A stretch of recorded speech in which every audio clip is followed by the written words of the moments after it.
Dr. Omneya is a UAE-based well-being researcher and consultant. She is currently leading the behavioral research department at Zod, the UAE's national financial well-being and sustainability initiative established to empower individuals with true financial well-being. Zod provides the knowledge, tools, and counseling needed for individuals to become more aware of their financial behavior, adopt a responsible mindset toward money, and build habits that support long-term financial stability and resilience. Welcome, Doctor. Thank you so much. It's a pleasure to be How are here. you doing? All good. You ready? I guess so.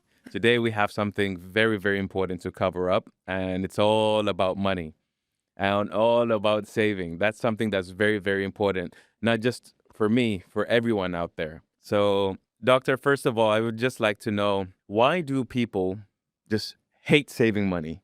Right. Uh, well, because I'm a well-being researcher, let me help you rephrase it as of people love spending actually. Hmm. And because spending has more instant reward. I mean, when you think of saving, our logical brain will basically say, yeah, saving is very important, but it's the way it is going to help us or benefit us, it's on the long term. And recently, everyone is thinking more of what I'm going to do now. What will be the benefit that I'm going to have now? And this is what actually happens, the dilemma or the fight between our emotional brain that wants to get rewarded instantly by whatever we spend, whatever we do to enjoy our life, and between the brain that is thinking, then what? What's going to happen in the future? And usually, or unfortunately, the emotional brain has a louder voice. The instant gratification has a louder voice. And we know that in a conversation when someone has a loud voice, usually they make the sound. They make they they transfer their point faster. However, we know that there is a wise brain inside us, and then it talks, yeah, but what's going to happen 10 years from now if we continue spending this way? And this is where the dilemma one starts to work around. And I think this is where raising more awareness or driving people conscious to this level of fight that is happening all the time is very important. True. And Dr. Omnia, for me as a person, I have a personal question and I hope that it's going to help everyone out there. Me as a father of three, when I say to myself like, okay, my salary is in my bank now, and I get super excited where I go and buy toys for my kids, I would go and buy some new shoes for myself, and I'll just, like pamper my kids. I'll just make them have fun. But at in the mid of the month, I would always say like, okay, now I'm totally broke. The What game I'm gonna starts. do? Yeah. I'm really, really struggling, like in life in general, not just only with the money. Like, how can I invest? How can I do this and that? And even though I've noticed, even my elder brothers, they know how to save money, even though we're in the same category and the same salary and everything. But how does he have all that money? He can purchase a new car and he can do some new stuff with his family. But for me, I'm struggling because whenever the salary comes out, I'm just spending and taking them out, and having fun, going to restaurants and all that. So, can you tell me, doctor, this is a very, very important question to everyone out there. Can I say that can this be something emotional or something that we control in ourselves? Or we just say, you know what, I have my salary. Okay, I'm just gonna keep my salary for myself. I'm not gonna spend on my kids, not spend on my wife. And like, can you just give us the tools or like the key on how, to save money? It's very important to save money. Your problem is the problem of many. And I would say sometimes including myself. Because while everyone, or from research, and we've done quite an amount of intense research, even here in the UAE on a national base, there is a huge intention for people to save. It's like, I have the intention to save. However, it is hard. And the hard part, this is what it has to do with the drivers or the actual drivers that is hindering us from saving. The example that you mentioned is very important because both of you have a family value, right? You value your family, you love your family. But the way you express the love or the way you capitalize on showing the love or the family value differs. Because for you, you want the instant way to show the love for your family. Okay, for they ask for anything, okay, let's give it to them. Okay. However, what you're saying, like with your brothers, it could be that I'm thinking more of the long term. What am I gonna do to show this love on the long term to my family? Is it spending now or going out now for a nice restaurant and having fun, or let's show them the love in a different way on the long term? What am I leaving for them? Am I giving them a grounded lifestyle that supports them and kickstart for them? Am I making sure that I'm saving well for their education? Am I saving well for more knowledge that I want to give them, or for spending at the same time now? So the question is simple, or the tools are simple. We need to capitalize, or we need to make sure that our emotional brain connects with our value system and thinking how this benefits our families or benefits whatever target we are aiming for. And this is why, interestingly, I mean, yeah, I'm going to speak now here as a woman. And there is a kind of a misinterpretation that women tend to spend more. However, research found out that when a woman have a target and she knows that this target connects deeply to her emotional needs, like saving for her children, protecting her children, wants to have a better life for them, she saves perfectly and with huge persistence. She doesn't skip 1 month. Why? Because she capitalized on what she values most, that this saving is intended to it. So, this is, I think, how we wire our brains or trap our brains that why you're doing this. This is not of harm. This is for the better good. It's just how we can sustain this by always looking at the goal that we're looking for. Lovely, lovely answer, Dr. Amnia. And there is something that I would always say that really affected us when we were children. When we were kids, whenever we get, let's say, a bonus or let's say a treat from our families, whether it's 10 dirhams, probably 50 dirhams, but back in the days, it's a very big amount and it's a very good reward for ourselves for, being good and, well behaved. So, but when we were kids, we will always get that phrase where they say, you know, um, just spend the money. Why do you need the Yeah. money? Just spend it. Whatever comes, it will come back to you. Whatever goes, it will come back to you.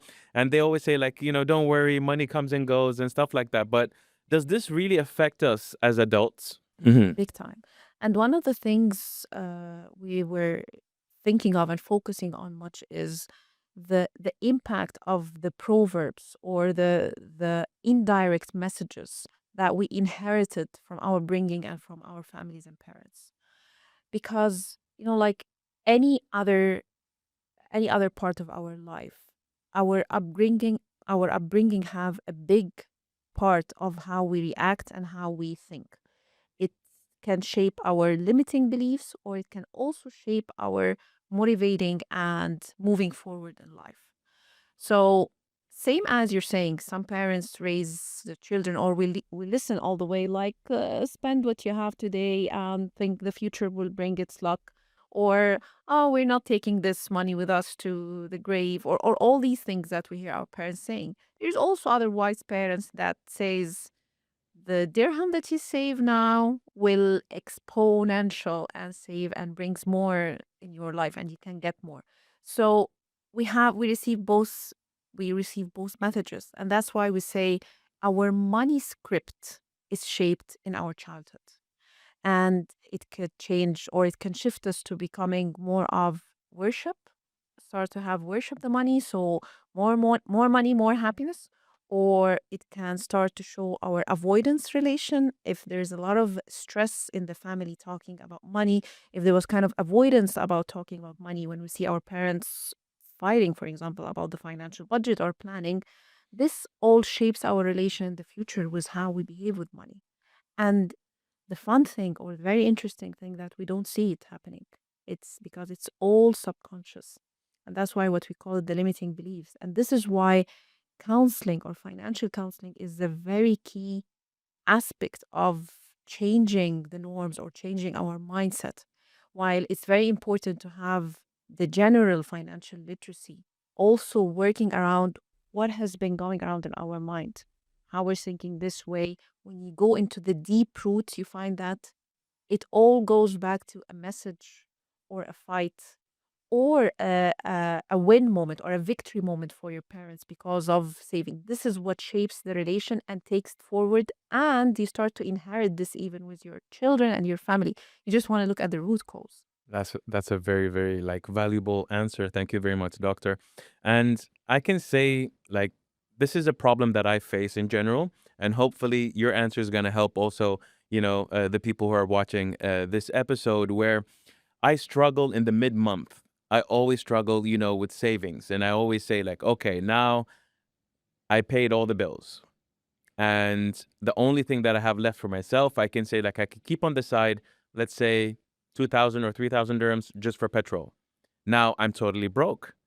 But how can that other person with the same salary can manage to do all that? Like he can travel, he can go and invest in some businesses, or he can, like go and book a hotel with his family where I can't. So that's a challenge that I face. So are there some like certain tips or tools, like let's say whether you save the amount in another account, or do you keep like let's say few thousands in your safety box in order to say like, okay, this will save me for later?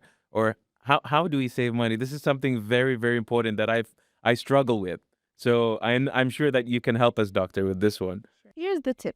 I mean, the first thing is when you say saving your bills, you need to first have you paid your own bill. So pay yourself first. And that's the most important message here. I think everyone that managed to successfully proper and sustain their saving, they put their money first away, the saving money, and then start to put the spendings accordingly. And prior to this, there is an exercise about actually budgeting and making sure that everything falls into its place. So there's different approaches. Like you can put away your money in a saving account. Some people do actually in a different bank where they don't have the card for it or the debit card to make sure that they don't withdraw the money easily. Others do it the envelopes tool where they withdraw the cash and put everything in its envelope and making sure that this is how it's spending and the saving one is gone in a far bank or a far account that is not accessible to them. So the whole story starts with pay yourself first and then starts to fit how every part or any other spending there is.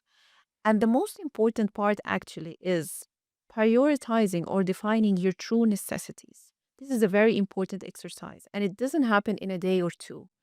It takes long time and exercises and family discussions even with your partner, with your kids of what does the family see as priorities. Interestingly, through research and through multiple experiments, it was identified that the way people define their necessities is immensely different. I would say someone would think that their necessity is changing their phone every year and having the most updated phone because this is part of their social status, this is part of their social pleasure. Others would say, no, my necessities isn't traveling. If I don't travel, I suffocate. I have to travel. And others would say, okay, my necessity is the kids' education, the petrol, going out once a week, and that's it. So it's a very important exercise and to align the expectations, especially if you have a family and you're not on your own, to sit and say, okay, this is my priorities and align with your family that these are the priorities and we're going to spend accordingly. So, this is the financial planning aspect. Then, once we decide and align on these financial planning and making the proper identification of what goes as necessary and what goes as short term spending and what goes as long term saving, because there is a let's say a unit that I want to buy or something or a car or investing, and that's it. And then it comes to the budgeting. Once you get your salary, what do you do? Do you take away what as planned and reassess because it will keep going back and forth? But you just need to feel that, okay, it didn't work out this month. It's not the end of the world. That's another thing. Being kind to yourself and accepting that it's a space of experimenting. This is very important because otherwise it's once you fail, if you don't have the agility to stand up again and try, okay, it didn't work this month, it's going to work the month after, nothing's going to work out. It's an ongoing process. That's true, Dr. Amnia, because motivation means a lot as well when it comes also to spending money, of course. Now, now this is another important question where I can say, whenever we're like purchasing something, why do we have that guilt? Or whenever we feel like terrified or scared, we say, like, okay, can I buy this or not? Or if I buy this, is something bad gonna happen to me? And I faced it when I bought a new car. I just said, like, I'm really terrified. And oh my God, I'm going into loans and I'm going into, like a deep hole. And even like my wife noticed that I was really nervous and I was all sweaty because I didn't start with the loans. I didn't know what loans were all about. And I was like, okay, how can this help me with my savings and everything? And I'm just digging another hole, for myself. So can you tell me, doctor, like, why do we feel like, guilty? Or sometimes why do we feel like depressed or sad or angry whenever we purchase a certain thing? Well, I think there is multiple scenarios for this why possibly it could be happening. And one for sure would be improper planning or unclear planning to was this car a planned thing or something that came out of nowhere? And then it goes to, am I ready for it? So, do I have the plan and the saving that made me ready for this decision? The second would be my level of financial literacy to the products that facilitate. There is a lot of discussion around loans. Some people do very good with loans because they know exactly what they're doing. They're aware of their interest rate. They know what is the right loan that they're taking for every specific need that they do. And they know that they can afford it and pay monthly their installments and everything is cool. Others default once or more, and this all comes from, was I ready for it? Did I do my prioritization exercise? Mm. Do I have my emergency fund in case of any pop ups that happened or anything that I didn't plan for? Did I have the cushion that makes me comfortable even when 1 month didn't go as the way it is? So there is a lot of things. I would say make sure that you have your cushion fund or your emergency fund on the right, and this is non-touchable except when it's truly emergency. And again, let's define what is an emergency. Is emergency that my friends are going to a trip and I need to catch them and I need to go travel with them because there was an unplanned trip but I need to jump? That's not an emergency. Mm. Defining the emergencies is it's very important. And this is one thing when we talk to different uh, age groups. So the way when you hear the youth defining their emergency, it's way different than a family man or a mother or a working employee. It all differs. The definitions and the different uh, groups identified differently. So making sure that you are sticking to your plan, and then it comes to, can I afford? There is a percentage for sure. And as much as, I mean, in the UAE, this is the country of luxury and lifestyle, right? We're all here because there is a sense of comfort. There is a sense that I want to live a wealthy life, a well life. But are you doing the right thing for this? Are you ready for this? Because there is a way different uh, expectation between spending right and spending wisely because you have it and you can afford it, and between this is an unnecessary or unhealthy overconsumption. And there's a thin line, and people get dragged because they just move with the flow and they don't think about it and think, okay, was I in the right track of this or not? Lovely. And I can say also, regardless of the matter of, talking about planning, and I can say, why do most of the people, and I've noticed this with my friends, family members, me, myself, is that whenever we get a lot of money during the month or whenever we have certain events or stuff, we get lots of money. And then that's where we say, let's spend. I can spend this. I can do this. I can do this. You I'm start happy. tomorrow. And then I've noticed like the next month, where's my money? There's It's no all money. gone.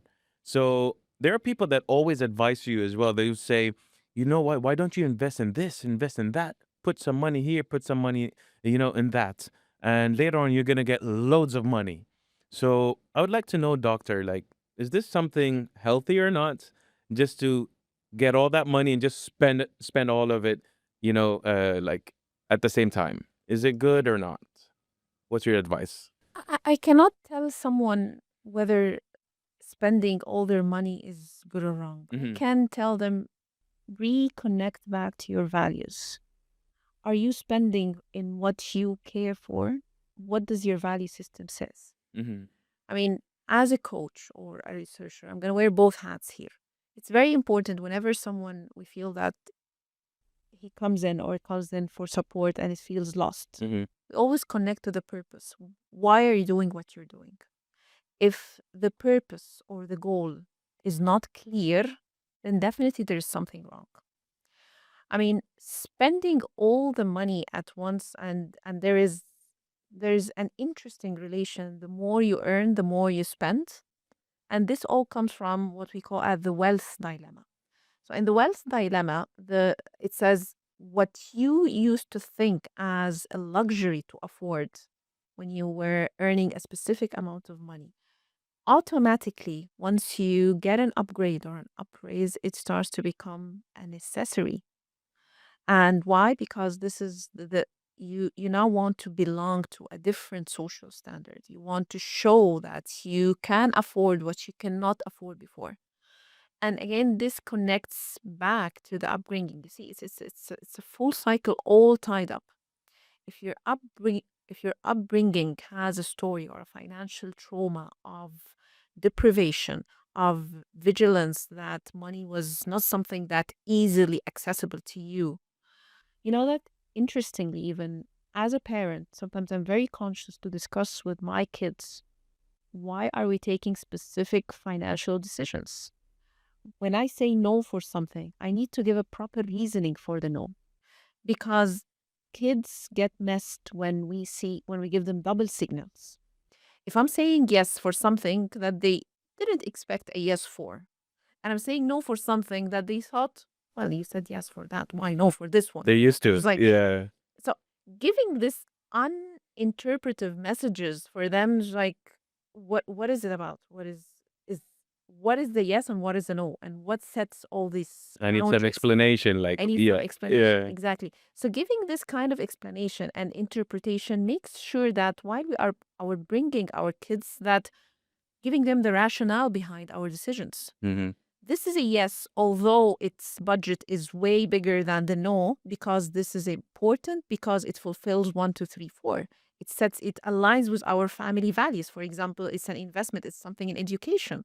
While something that is small, but it's a no, yes, we can afford it, but we don't need it, for example. It's not important. It's of no value.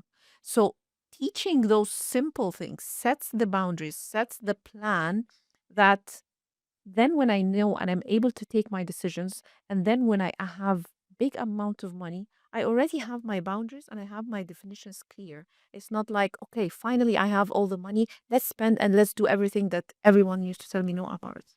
So Mm. shifting this, again, it all upbrings. And even what we're not lucky to have this level of knowledge or awareness in our child, Intelligence. Or, mm-hmm. still, this is why financial literacy and financial awareness is an ongoing process. What you didn't get in the past, you can always get in the future.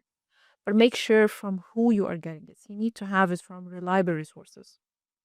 There's a lot of there's a lot of people around the social media that talks about giving you investment advice, as you say, but are they trustworthy? Mm-hmm. And are they aware of your, let's say, financial acumen and your persona? What kind of investment is suitable for you? Because what could be suitable decision for me might not be for you. Because what I can wait, I can be patient on something that I can wait for my saving for 2 years. You can wait for 10 years. You have a tolerance that I don't have. So making sure that you're choosing the right products that connects again with your upper goal and with your value, what you need this money for, this is very important. And we don't all share the same values or share the same goals. And that's it. Amazing, doctor. Because as you said, speaking about the values as well, everyone has, different type of values and what to invest on and what to, like save on and stuff like that. And everyone lives, differently. Now, I can say, in terms of saving money, why do we struggle on a longer run, let's say as adults? We struggle with saving money. I've noticed not everyone, like most of us, me, in person. Why do I struggle with saving money? But I've noticed that I can say women are very smart when it comes to saving money, more than men. Can I say that there's a difference, like in this question or something? Are we facing some challenges? Because I can say there are most men as well out there. They know how to invest, how to spend, and stuff like that. But with women, they study every single penny. And I've noticed also with my wife, like she has all that money whenever it comes to emergency. And I'm like, okay, how did you do that? How can I not do that? I'm just there to spend and spend and spend. So this question goes to you, doctor, because I know a lot of us struggle in that matter where like, why does my wife have more money than I do? You know what I mean? See, you're laughing because you understand the struggle because for us, we never think. We always say like, okay, my wife wants this cup, I'll buy it for her. There she goes. But I've noticed that my wife, she has the money, she has everything ready. But sometimes I just feel like, is this a test for us as, as men when it comes to investments? It all goes back again to the emotional brain. Mm, The woman capitalize more on her emotional brain. And once you make the proper collision between your logical brain and your emotional brain, saving happens easily and peacefully mm, because it's no longer a fight between what I wish to have and what the logic tells me. And I think for a woman, especially when you're saying like wives, family is number one. Like everything she's doing is for her family, and even the father for sure. But the father's brain is more wired into I want to provide, I want to bring, and the logic brain always supersedes. But for a woman, when she thinks that this money we're keeping it away because for our kids, because what connects her is more deep love and her she's seeing the bigger picture, I think this is where it comes. And to be very honest, also, I mean, not every woman would have this wiseness or capitalizing on saving. Like when she saves, and then some women will get tempted, like, okay, no, but I want to spend it on this piece of jewelry, or I want to do this, or I want to do that. Others will have, because again, the logical brain here, this is where its role comes. So are you leaving it all for your emotional brain and we fly with it and whatever comes in and let's bring it as long as we have the money for it? Or there's this proper collision between both? So I think, yeah, I mean, sometimes I feel I'm more wiser. Others I feel, okay, no, I mean, this is a man decision and men do well as well. I think that's very important to see here that make sure that with every long-term decisions to have a proper family discussion, align on your expectations together. If one of you is good on saving other than the other, that's okay because at the end, this is what family is there for. If she will capitalize on her emotional brain and her love towards this family, while the man has his hunting mission on getting things done, getting the money, at the end of the day, if that's for the success of the family, it's a win-win situation. amazing, doctor. Now, final question, very important question, not only for me, for everyone out there. Is there a certain strategy that you follow when it comes to saving? We need that tip, we need that help, we need that strategy in order to help us all. So, is there like a certain strategy that you use yourself in order to help others when it comes to saving? Well, for me, I always connect saving to financial well-being. Hmm.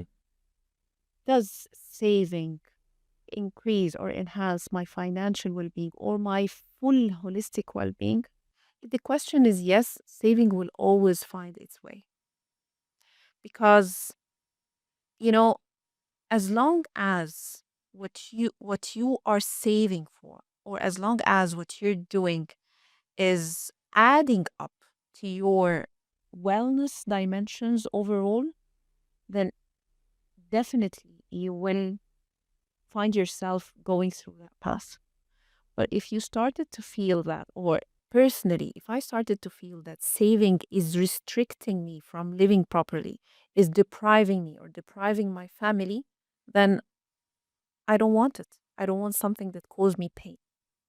Hmm. So it's very important to associate it with my well being and the well being of the people I love. if saving is not associated to your increasing your mental well-being, to increasing your social well-being, your family well-being, if it's not associated to all of this, then it's not doing it even to your physical well-being. If saving is adding to your stress, if saving is making you have emotional eating because you're so stressed and it's impacting your body and it's impacting your joints and pain in everywhere of you, then you're not doing the right thing. So my own recipe, make sure it connects to your financial well-being. Make sure it connects to a reason, something that you want to do for yourself and for the people you love, and you'll find it magically happening.